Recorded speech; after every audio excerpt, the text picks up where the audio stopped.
Oh, what's up guys? It's been almost a year since I do a college entrance exam video. And ito na nga, medyo naging busy dahil sa may trabaho na nga bilang isang site engineer. At nandito nga pala ako kasi there was this comment na possible kaya na makapag-engineering siya kung ang natapos niya ay arts and design ng senior high school o napagtapos siya ng UMS at iba pang track ng senior high school. But first, bago ka sagutin yan, let me tell you my story.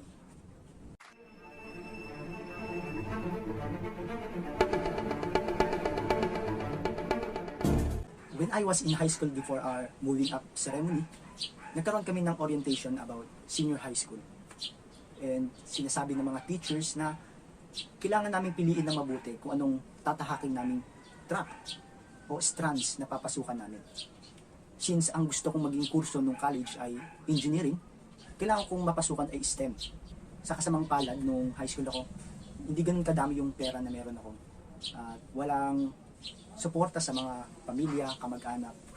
Kaya hindi ako makakapasok sa STEM na dapat kong tahakin. Nung mga panahon na yun ay yung school na nag-o-offer ng STEM ay mga private school na kailangan magbigay ng down payment at malalayo, kailangan pa ng transpo para makarating sa school na papasukan ko.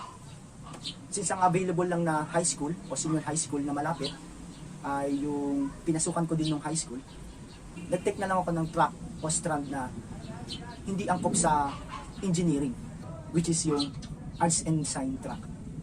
Nung makatapos ako ng arts and design, nag-try akong mag-apply sa college ng civil engineering.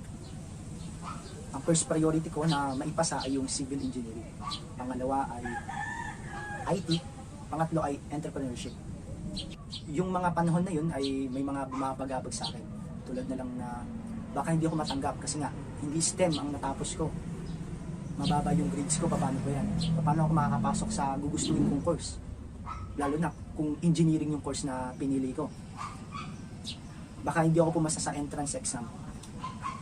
At sa kabutihang palad niya, ika nga, yun, nakapasa ako. Pinasa ko yung entrance exam hanggang sa interview at makalipas ang ilang taon ay nakapagtapos na ng kolehiyo. At ngayon makalipas ang 3 hanggang 4 na buwan, nagkatrabaho na ako. At ang sagot na nga sa tanong na, posible bang mag-engineering ang graduate ng arts and design? Yes.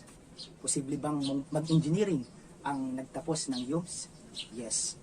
Pwede bang mag-engineering ang nagtapos ng gas? Yes.